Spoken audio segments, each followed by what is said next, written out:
ঢাকা সহ সারা দেশে ভয়াবহ ভূমিকম্প। এখন পর্যন্ত ৩ জন নিহত হওয়ার খবর পাওয়া গেছে, আহত হয়েছে অনেক।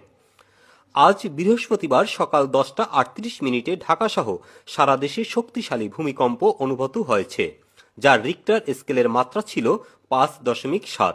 ভূমিকম্পটির কেন্দ্রস্থল ছিল ঢাকার নিকটবর্তী নরসিংদীর মাধবদী অঞ্চল এবং ভূগর্ভের গভীরতা ছিল প্রায় 10 কিলোমিটার। হঠাৎ তীব্র ঝাঁকুনিতে রাজধানীর বিভিন্ন এলাকায় আতঙ্ক ছড়িয়ে পড়ে।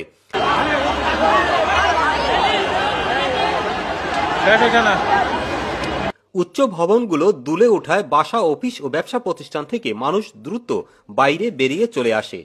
ঢাকার পুরনো ভবনগুলোতে ফাটল ও ভাঙনের খবর পাওয়া গেছে। পুরনো ঢাকায় কসাইতুলি এলাকায় একটি 5তলা ভবনের বারান্দার রেলিং ভেঙে নিচে চাপা পড়ে 3 জন নিহত হয়েছেন। এছাড়া রাজধানী সহ বিভিন্ন স্থানে বহু মানুষ হতাহত হয়েছে। বেশিরভাগই দৌড়ে নিচে নামার সময় পড়ে গিয়ে বা আতঙ্কে দৌড়াতে গিয়ে আঘাত পেয়েছে। ঢাকা ছাড়াও দেশের বিভিন্ন স্থানে এই ভূমিকম্প অনুভূত হয়। কোথাও কোথাও তীব্রতার বেশি থাকলেও অনেকে আবার টেরই পায়নি কখন ভূমিকম্প হয়েছে। ফায়ার সার্ভিস ও সিভিল ডিফেন্সের একাধিক ইউনিট ঘটনাস্থল সহ বিভিন্ন এলাকায় উদ্ধার কাজে নিয়োজিত রয়েছে। এখন পর্যন্ত বেশ কয়েকটি ভবন পরিদর্শন করে ক্ষয়ক্ষতির তালিকা প্রস্তুত করা হচ্ছে। ভূমিকম্পের পর জনগণের মধ্যে আতঙ্ক ছড়িয়ে পড়লেও পরিস্থিতি দ্রুত নিয়ন্ত্রণে আসে। ভূমিকম্পের পর জনগণের মধ্যে আতঙ্ক ছড়িয়ে পড়লেও পরিস্থিতি দ্রুত নিয়ন্ত্রণে আসে। সংশ্লিষ্ট সরকারি দপ্তরগুলো সবাইকে সতর্ক থাকার পাশাপাশি গুজবে বিভ্রান্ত না হওয়ার অনুরোধ জানিয়েছে।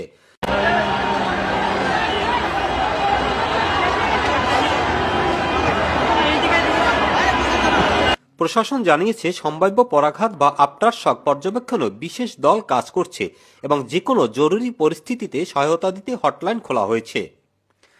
এস এম পলাশ, রূপসী টিভি, ডেস্ক রিপোর্ট।